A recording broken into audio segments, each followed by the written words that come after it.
Welcome to the next class of micro economics. आज की class में हम डिस्कस कर रहे हैं चैप्टर रेवेन्यू। रेवेन्यू का मतलब होता है सेल्स। क्या मतलब होता है? सेल्स। लिख लो कॉपीज पे। Revenue is equals to sales. Revenue is equals to sales.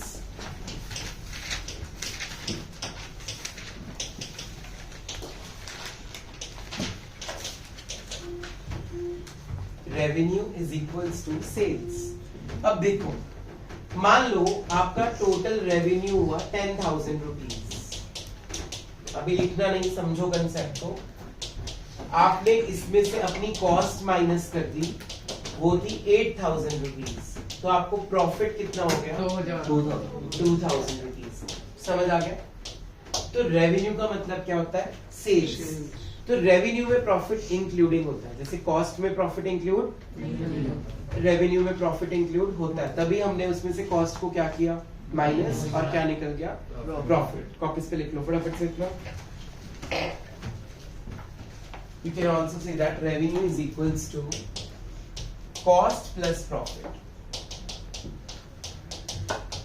Revenue is equals to cost plus profit. अगर हम कॉस्ट में प्रॉफिट ऐड कर दें तो क्या निकल जाएगा हमारा? रेवेन्यू। 10 रुपए की चीज आप 5 रुपए के प्रॉफिट पे बेच रहे हो, तो बेच कितने की रहे हो? 15। 10 रुपीज की खरीद के 5 के प्रॉफिट पे बेच रहे हो, तो बेच कितने की रहे हो? 15। तो 10 आपकी कॉस्ट थी, 5 आपका प्रॉफिट, तो सेल्स कितनी हो गई आपकी? 15। इजी? क्लियर हो गया? सबने लिख लिया इतना? चले आगे अपनी पर। चलो next topic, topic number 2।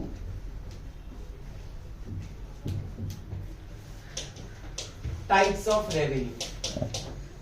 Types of revenue.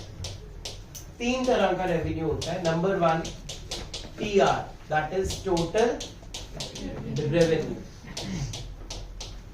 Second type होता है MR, that is marginal revenue. And third one is AR। Stand up Danish, leave the class. Why are you writing? Average revenue। ठीक है भाई। मान लो तुमने 100 पेन बेचे और एक पेन तुमने बेचा 10 रुपए का।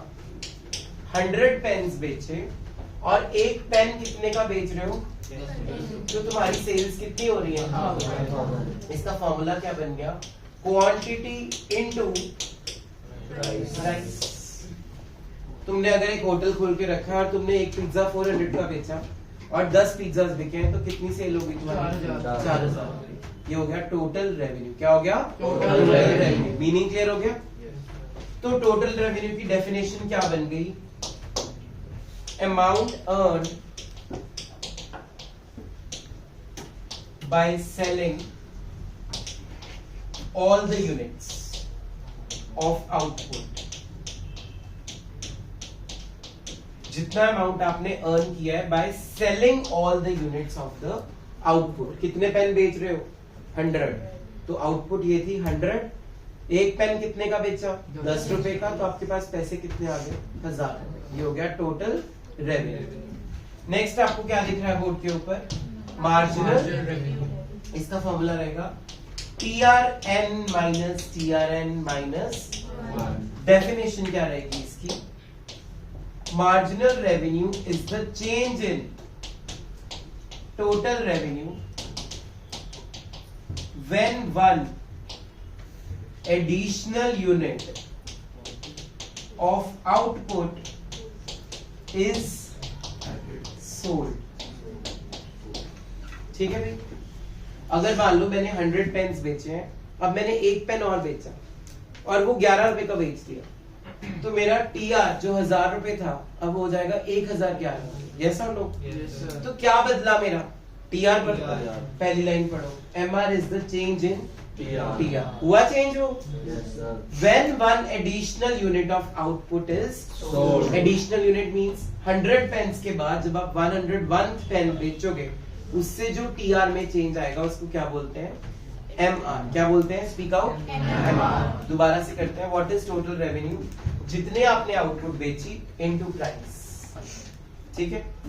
अब जितना आप एक एक्स्ट्रा यूनिट बढ़ाते जाओगे, उससे आपका चेंज किस में आएगा?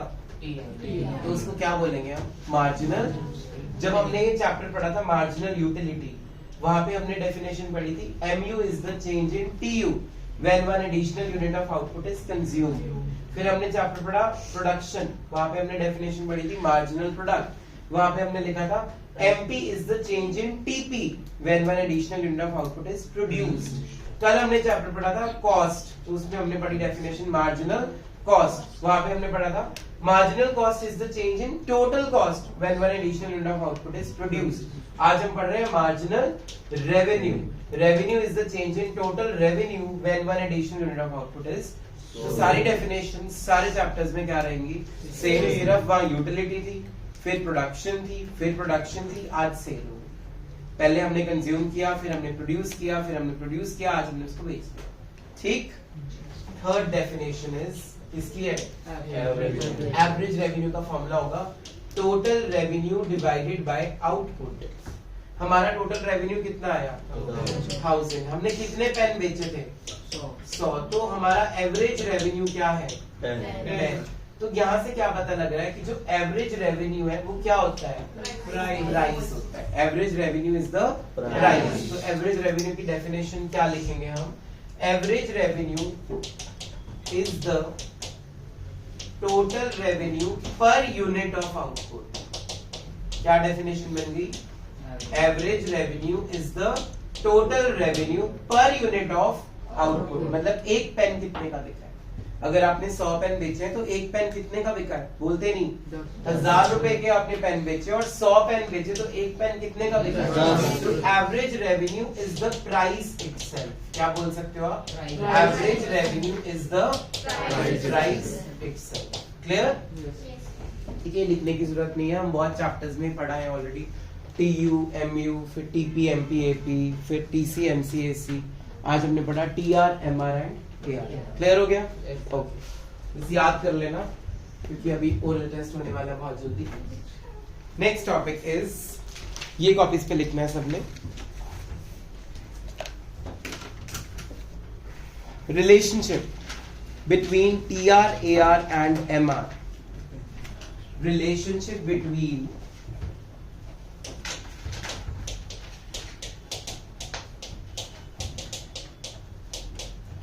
TR, AR and MR।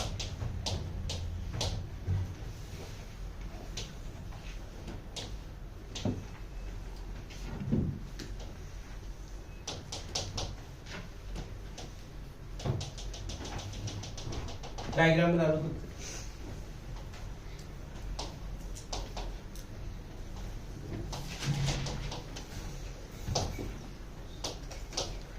जल्दी से ढंग से बनाना, कॉपी फट सकती है सारी स्टार्टिंग से।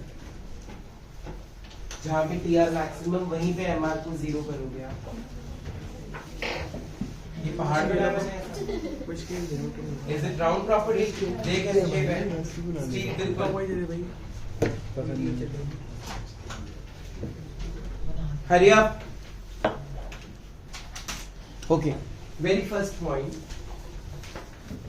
फर्स्ट रिलेशनशिप में हम TR का फॉर्मूला लिखेंगे क्वांटिटी इनटू प्राइस।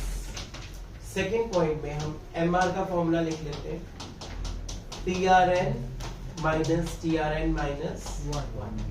थर्ड फॉर्मूले में हम AR का फॉर्मूला लिख लेते हैं PR डिवाइडेड बाय आउटपुट। ये अभी हम पिछली स्क्रीन पे ये डिस्कस करके आए थे इनकी डेफिनेशन के साथ। चले आगे। फोर्थ पॉइंट, जब हमारा TR बढ़ रहा है MR और AR क्या हो रहे हैं? क्या पॉइंट बन गया? When TR increases, MR and AR both decreases. Next point, when TR is maximum, MR is 0. Third, sixth point, when TR decreases, MR becomes negative and AR decreases but remains positive। AR remains positive। पहले इतना note down कर लो और समझ लो concept को, फिर आगे करें। Point number 7 लिखो, डिक्टेट कर रहा हूँ, वापस पे लिखो फटाफट से। पॉइंट नंबर 7, बोलो. Yes, sir. When TR is increasing at constant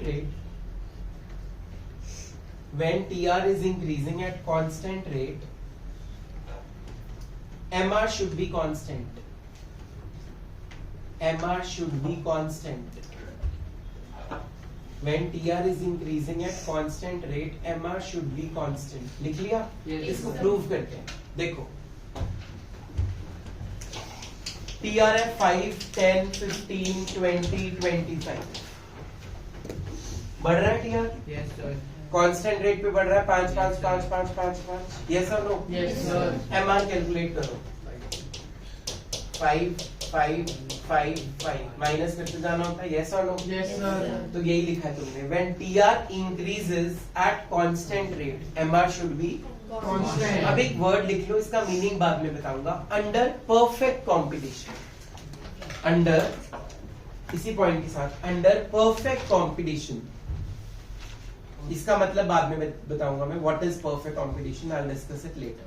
So competition or combination? Competition, compete, competitor से बना है word. Competition, inter school competition.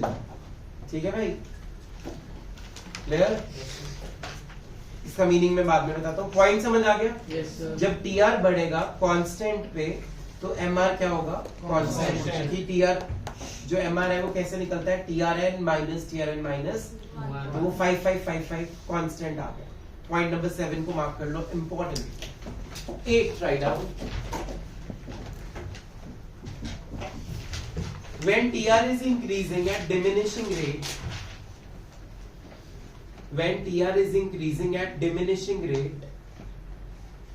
MR should be diminishing. When TR is increasing at diminishing rate, MR should be diminishing. TR is increasing at diminishing rate, MR should be diminishing. करें proof? देखो board पे. जो TR है वो बढ़ रहा है 5, 10, 14, 16. ठीक है? निकालते हैं इसका MR. 5 minus 0, 5. 10 minus 5, 5. 14 minus 10, 16 minus. अब पढ़ो पॉइंट क्या. TR इंक्रीज हो रहा है लेकिन उसका जो रेट है वो डिमिनिशिंग रेट है. मतलब मर के इंक्रीज हो रहा है. तो जो MR आएगा वो डिक्रीजिंग क्रम में आएगा. आया? Yes. 5, 4 एंड 2. क्लियर हो गया? अब इसके साथ एक वर्ड लिख लो. Under monopoly. Under monopoly spelling बताओ. No, sir. And monopolistic competition.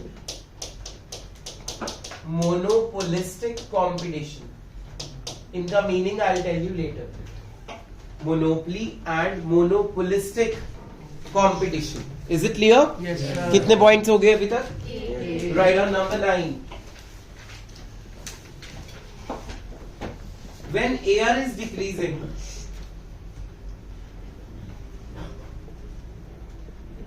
MR should also decrease. MR should also decrease. When AR is decreasing, MR should also decrease. Avneet Kaur, point पढ़ के समझा जो भी लिखा है. जब AR डिक्रीज होता है MR भी डिक्रीज होगा. हो रहा है डायग्राम में देख. हाँ जी हो रहा है. AR डिक्रीज हो रहा है, तो MR भी भी. हो रहा अब ये बता दे कि जल्दी कौन गिर रहा है. इन दोनों में से कौन फास्टर गिर रहा है? है. MR. Very good. Sit down. Comma. MR decreases faster than AR. MR decreases faster than AR. समझ आ रहा है? सिर्फ डायग्राम की व्याख्या कर रहे हो तुम और कुछ भी. Faster than AR. कौन जल्दी गिर रहा है? MR. MR decreases faster than AR. Any doubts? No, sir. Okay. इसके साथ एक वर्ड लिख लो. Under monopoly and monopolistic competition. Under monopoly and monopolistic competition. Meaning I will tell you later. Next point number 10. MR can be negative but not AR.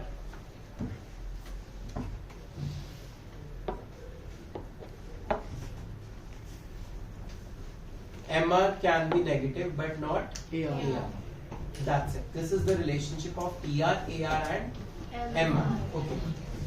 अब मैं आपको बताता हूँ कुछ मीनिंग्स जो मैंने अभी तुमसे डिस्कस करने हैं. पहला वर्ड मैंने तुम्हें आज लिखवाया perfect competition.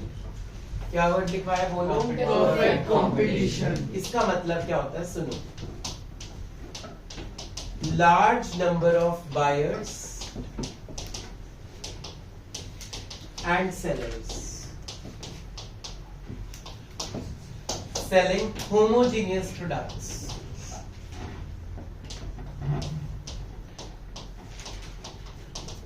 Having no selling cost.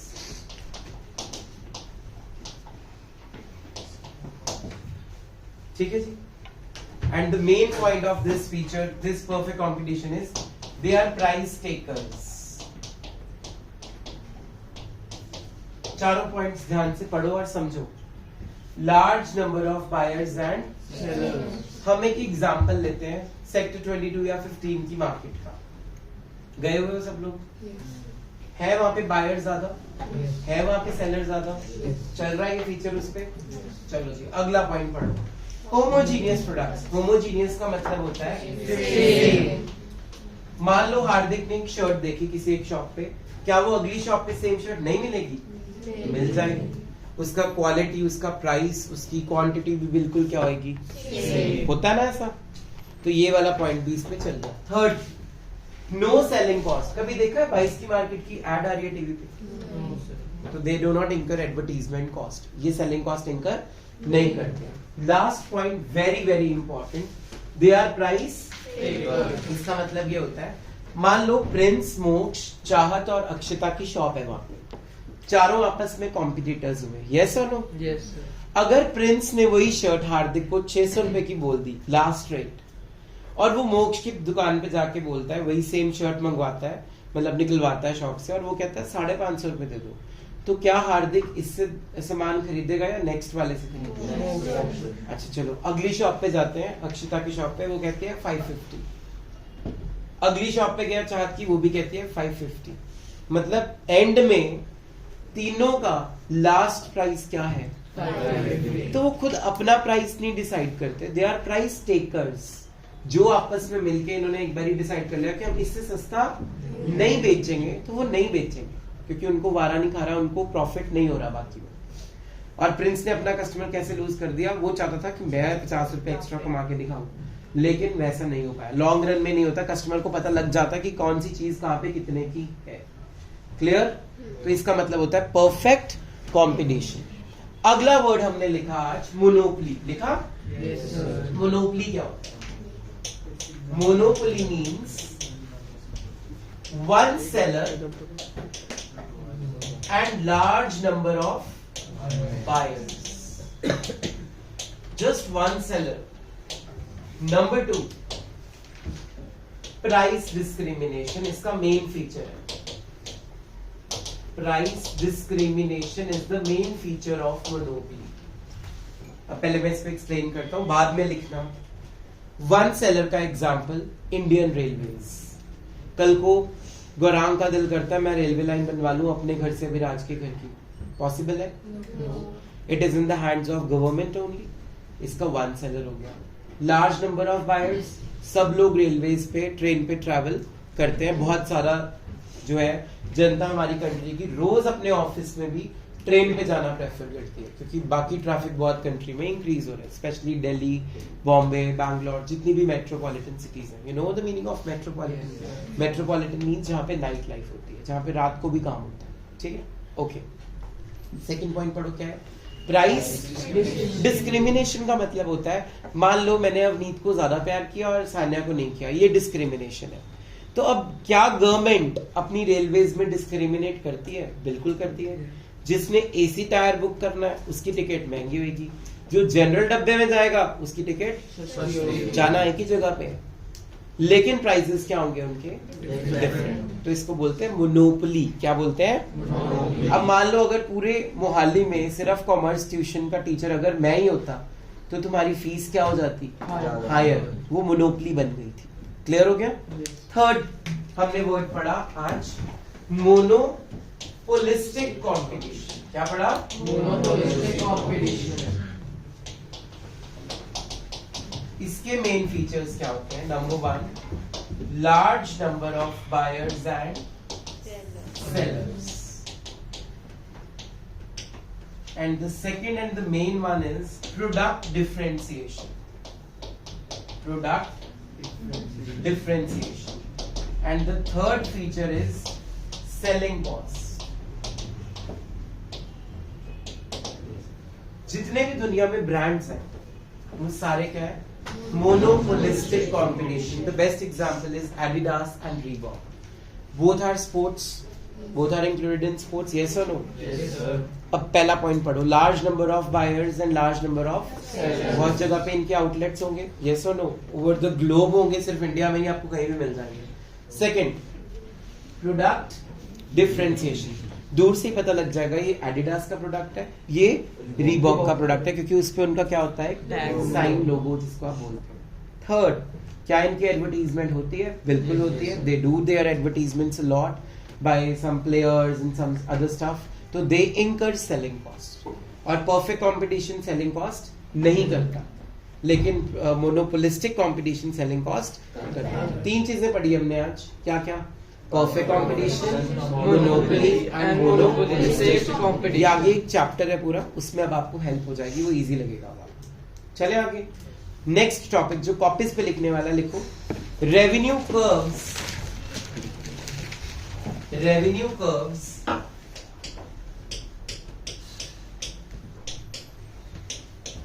under different forms of market. Revenue curves under different forms of market. First is perfect competition. Board पे देखो, अब लिखो मत. परफेक्ट कंपटीशन में जो मैंने एग्जांपल दिया, 550 रुपए से ज्यादा सस्ती शर्ट कोई भी हार्दिक को नहीं बेच रहा था, तो दैट मींस उनका जो रेवेन्यू कर्व है it is parallel, constant price है.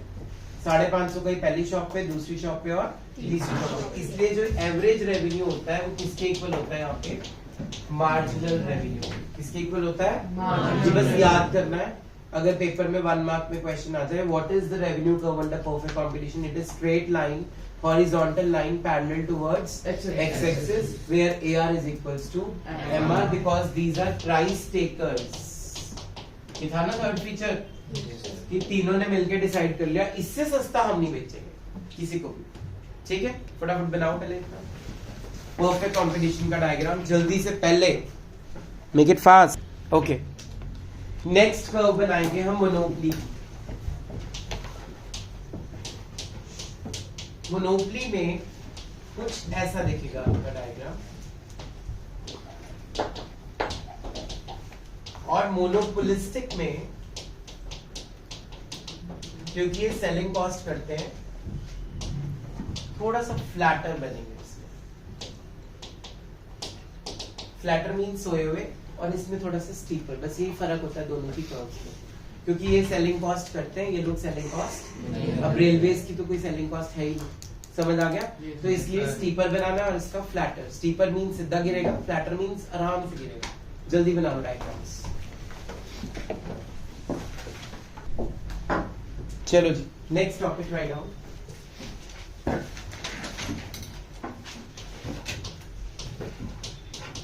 Equilibrium of a producer.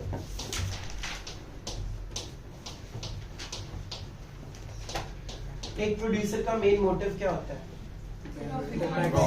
Profit maximisation. इसका मेन मोटिव क्या होता है? बोलो. Profits maximisation. Now stop writing first. I will give you time to write down enough. इसकी 2 कंडीशंस होती हैं. जैसे कंज्यूमर्स इक्विलिब्रियम आपने पढ़ा था, उसमें भी कंडीशंस थी mu of x upon px is equals to mu of y upon py. इसमें भी 2 कंडीशंस होती हैं. पहली कंडीशन है mc must be equal to mr. Second mc must be rising.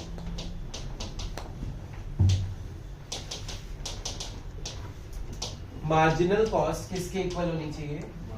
Marginal revenue के. और मार्जिनल कॉस्ट राइज होनी चाहिए, बढ़नी चाहिए.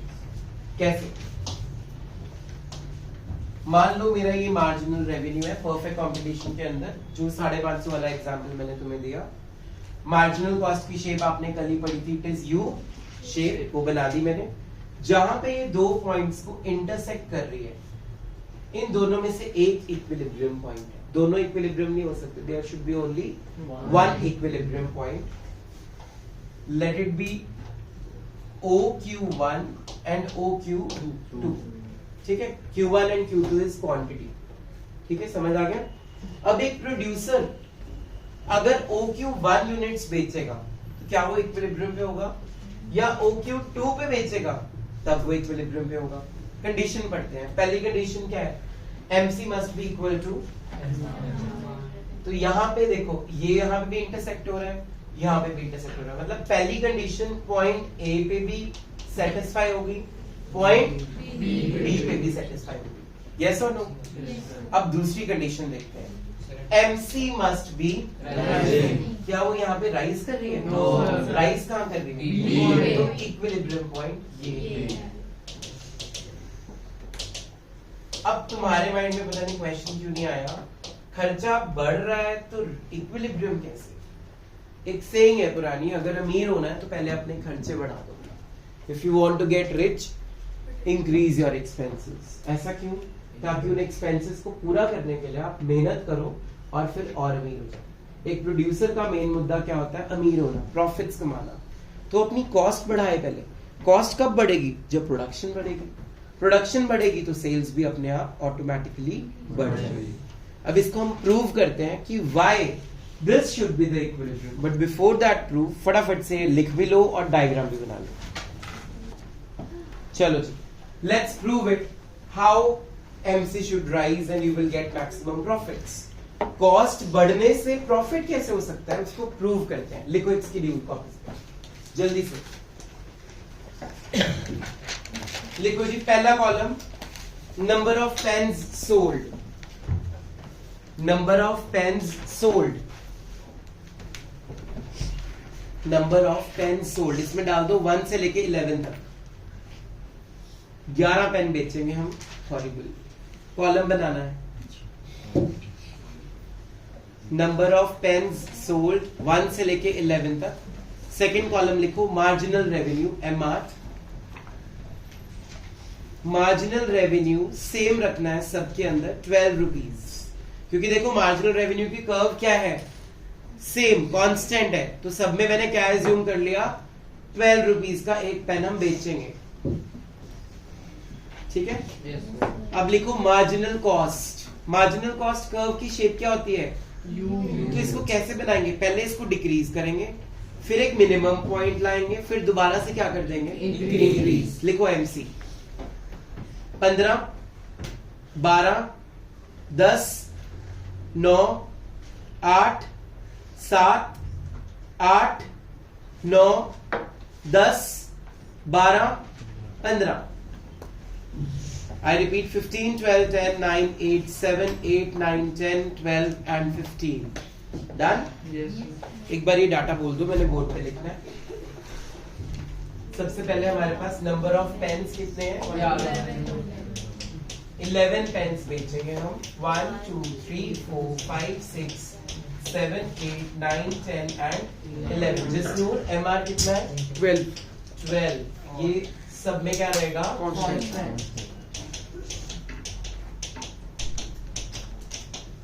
मार्जिनल कॉस्ट क्या है सुहाना? 15, 12, 10, 9, 8, 7, 8, 9, 10, 12, 15। इतना क्लियर? अब दो कंडीशंस थी हमारी। पहली कंडीशन क्या थी?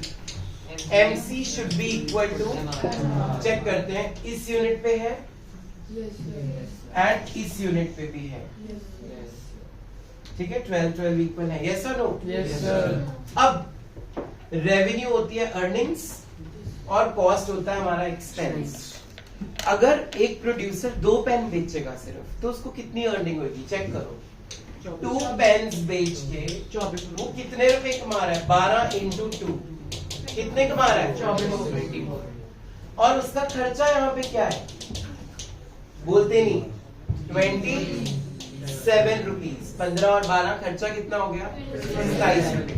अब वो कमा रहा है 24, खर्च रहा है 27, उसको प्रॉफिट हो रहा है? लॉस। क्या हो रहा है उसको यहाँ? लॉस। कितने रुपए का? 3। Any doubt still here? अब चलते हैं आगे। 10 पेन बेचे उसने, 10 pens at the rate of 12 each. कितना कमा रहा है? कॉस्ट ऑफ 10 पेन्स ये मिला के आती है 100 रुपीज। कितनी आती है? 100। Yes, it is 100 rupees. करके देख लेना घर पे। उसका यहाँ पे प्रॉफिट कितना हो गया? 20 रुपीज। ठीक है, तो दो ही पॉइंट्स पे इक्विलिब्रियम हो सकता है जहां पे एमसी किसके इक्वल होगी? वो कहीं और इक्वल है तो बाकी के इक्विलिब्रियम्स नहीं है। तो पहली कंडीशन दो सिचुएशंस में सेटिस्फाई होती है, लेकिन दूसरी कंडीशन के अकॉर्डिंगली पहली कंडीशन में क्या निकला था? लॉस। तो लॉस तो कभी भी एक प्रोड्यूसर का एम नहीं है ना प्रिंस। आपका हो सकता है बट बाकी प्रोड्यूसर्स का नहीं हो सकता। क्लियर? Yes. हर प्रोड्यूसर क्या चाहता है? मुझे क्या अर्न हो? Profit. मैक्सिमम प्रॉफिट तभी होगा जब उसकी कॉस्ट क्या होने लग जाएगी? इंक्रीज। समझ आया कंसेप्ट? यस। ये फटाफट से नोट कीजिए पहले जो मैंने एक्सप्लेन किया है प्रॉपरली। ओके, कोई डाउट है किसी को? बोलो। MC is equal to MR क्यों है? MC इक्वल्स टू MR इसलिए होता है। बड़ा अच्छा क्वेश्चन तूने पूछा, किसी और ने नहीं पूछा क्लास में।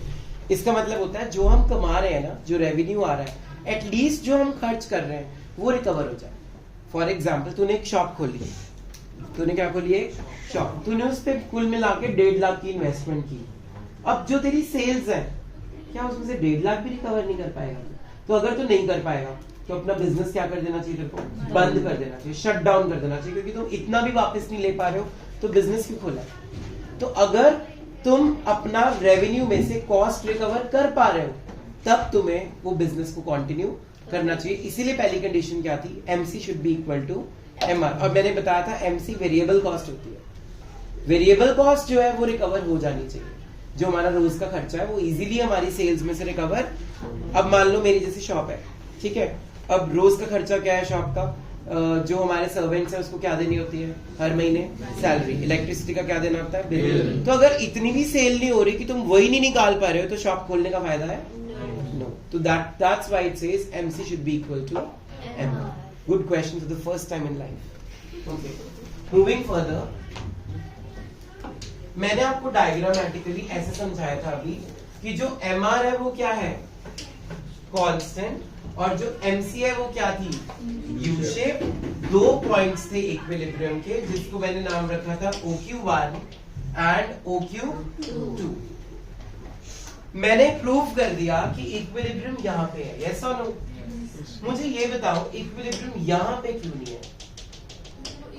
यहाँ पे क्यों नहीं है? चलो वो तो इक्वल नहीं है MC MR के, बट अगर मान लो वो यहीं तक OQ3 तक आउटपुट प्रोड्यूस करके छोड़ देता है तो क्या उसको लॉस हो रहा है कोई?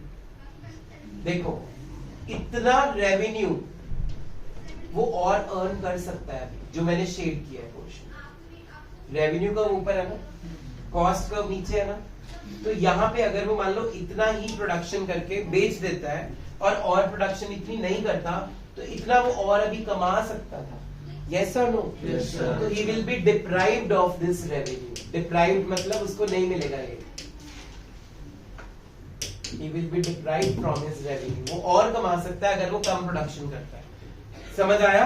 जैसे तुम्हारे पेरेंट्स में बोलते हैं तुम और 1 घंटा पढ़ लेते तुम्हारे इतने मार्क्स और आ जाते। ये होता है तुम्हारे साथ, राइट साथ? अब देखो, अगर प्रोड्यूसर ने इतनी आउटपुट बना दी, Q4 तक बना दी, अब यहाँ पे कॉस्ट क्या हो गई रेवेन्यू से? खर्चा क्या हो गया और अर्निंग क्या होगी? तो ये पोर्शन उसको क्या रिप्रेजेंट करवा देगा? बोलते नहीं। इसीलिए इक्विलिब्रियम कहाँ पे है? जहाँ पे MC किसके इक्वल होगी? MR। ये आपके क्वेश्चन का आंसर था। क्लियर? उस साइड लॉस हुआ कि वो और कमा सकता था, उस बेवकूफ ने एक्सपेक्ट ही नहीं किया कि मैं और रेवेन्यू अर्न करूं, और उधर लॉस हो गया क्योंकि उसने प्रोडक्शन कर ही गया तो अल्टीमेटली उसको लॉस तो होगा ही। इसलिए 2 प्रोडक्ट्स बनाने से अच्छा एक ही प्रोडक्ट बनाना चाहिए। एनीहाउ, क्लियर हो गया टॉपिक? ठीक है। तो क्या था MRMC अप्रोच? इसका नाम है MRMC अप्रोच। लिख लो, प्रोड्यूसेस इक्विलिब्रियम। जहां पे तुमने लिखा है वहां पे लिखो MRMC अप्रोच। स्टार्टिंग में, इस टॉपिक की स्टार्टिंग में MRMC अप्रोच। क्या कंडीशंस है इसकी? How many conditions? 2 कंडीशंस। पहली, सेकंड, और राइजिंग वाला प्रूफ कैसे किया हमने? कितना रेवेन्यू अर्न कर रहा है, कितना खर्चा कर रहा है। पहली वाली सिचुएशन में उसको 3 रुपए का क्या हो रहा है? लॉस। दूसरी वाली सिचुएशन में उसको 20 रुपए का क्या हो रहा है? प्रॉफिट। तो अगर अमीर होना है तो क्या बढ़ाओ? अपने खर्चे बढ़ाओ, तभी अमीर होगे। जाके पेरेंट्स को मत बोलना है चीज। चलो पापा ऑडी लेते हैं। Any how, open your books, lights change जल्दी से। पहले chapter 9, concept of revenue.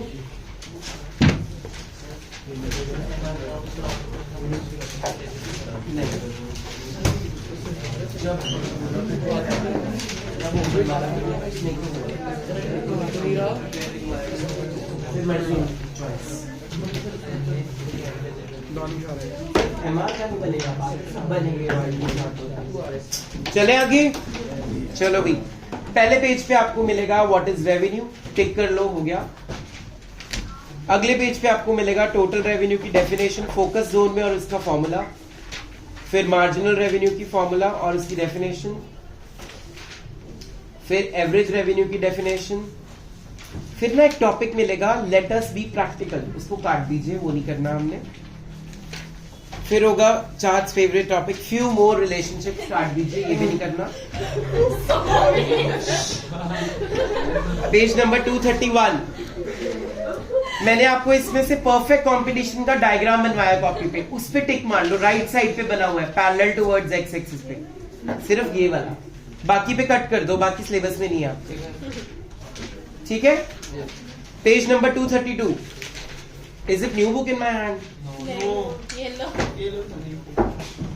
Okay, 262 page number, उस पे टॉपिक है कैन MR बी 0 और नेगेटिव? हो सकता है या नहीं? MR 0 हो सकता है या नहीं? जब TR मैक्सिमम होता है MR क्या होता है? जब TR फॉल करता है तो MR क्या होता है? टिक कर लो इसको।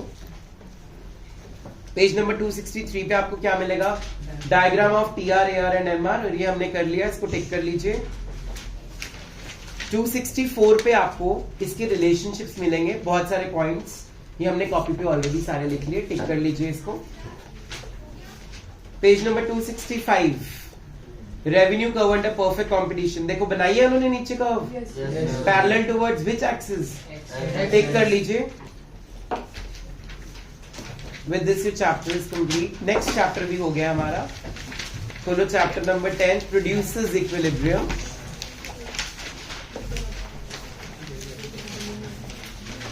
Page number 283, conditions.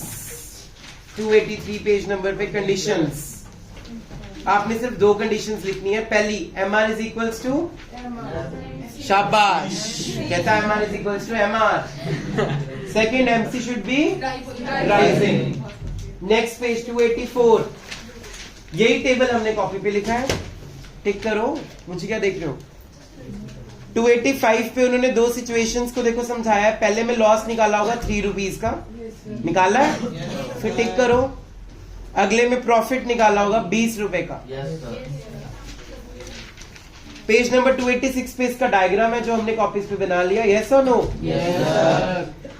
287 पे ये वाली चीज समझाई हुई है, ये वाला पार्ट देखो बनाया होगा उन्होंने। और 288 के ऊपर ये वाली चीज समझाई। With this chapter, produces equilibrium is also complete.